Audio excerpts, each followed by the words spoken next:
அதிகளவில் பெரும்பாலான அசைவ பிரியர்களின் முதல் சாய்ஸ் என்றால் அது பிராய்லர் சிக்கன் தான். மணமணக்கும் chicken 65, tandoori chicken, grill chicken, chilli chicken, boneless என அடுக்கிக் கொண்டே போகலாம். இதன் சுவையால் மக்கள் அதிக அளவு ஈர்க்கப்படுவதால் பிராய்லர் கோழிகளின் தேவைகளும் நாளுக்கு நாள் அதிகரித்துக் கொண்டே செல்கின்றது. இதன் விளைவு இயற்கையாக அல்லாமல் செயற்கையாக பண்ணைகளில் பதின்ம இனப்பெருக்க முறையால் கோழிகள் வளர்க்கப்படுகின்றன.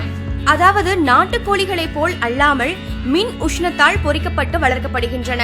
மேலும் அதிக எடையுடனும் சதையுடனும் இருக்க வேண்டும் என்ற நோக்கமே மேலோங்கி நிற்கின்றது. செயற்கை மருந்துகள் மூலம் இந்த பிராய்லர் கோழிகள் சுமார் 18 முதல் 55 நாட்களில் விற்பனைக்கு தயாராகி விடுகின்றன.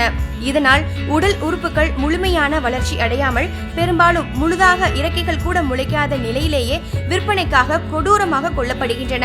இந்த பிராய்லர் கோழிகளையும் அதன் முட்டைகளையும் தொடர்ந்து உட்கொள்ளும் அனைவருக்கும் உடல் உபாதைகள் முதல் பலவித நோய் அறிகுறிகள் தென்படுவதாக ஆராய்ச்சிகள் மூலம் நிரூபணமாகி உள்ளன. பிராய்லர் கோழிகள் உண்ணும் உணவில் சுமார் 12 விதமான வேதிப்பொருட்களை கலக்கின்றனர்.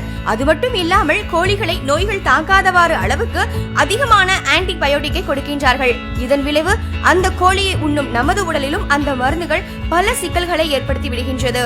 பிராய்லர் கோழியின் சதையில் கெட்ட கொழுப்பு அதிக அளவில் உள்ளதால் அதை சாப்பிடும் போது நம் உடலில் கெட்ட கொழுப்பு சத்து அதிக அளவில் சேர்ந்து கல்லீரலில் வீக்கத்தையும் இரத்த அழுத்தத்தையும் ஏற்படுத்துகின்றது.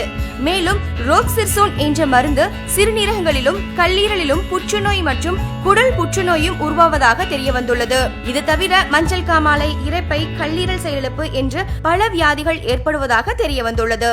குறிப்பாக பிராய்லர் கோழிகளை தொடர்ந்து உட்கொள்வதால் ஆண்களின் விந்துவில் உள்ள உயிரணுக்கள் கொல்லப்படுகின்றது.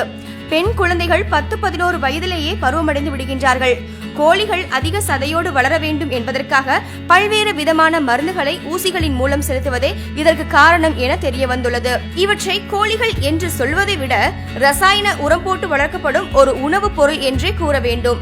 மேலும் இந்த தொழில் அதிக லாபம் கிடைப்பதால் பல்வேறு நிறுவனங்களும் போட்டி போட்டுக்கொண்டு களமிறங்கி மக்களை ஏமாற்றிக் கொண்டிருக்கின்றனர்.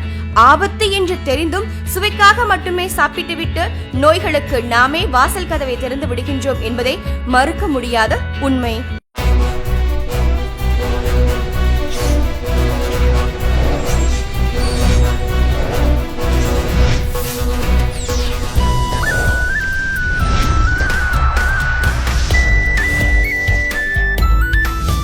லங்காஸ்ரீ, உலகத் தமிழர்களின் இதய துடிப்பு. www.lankasri.com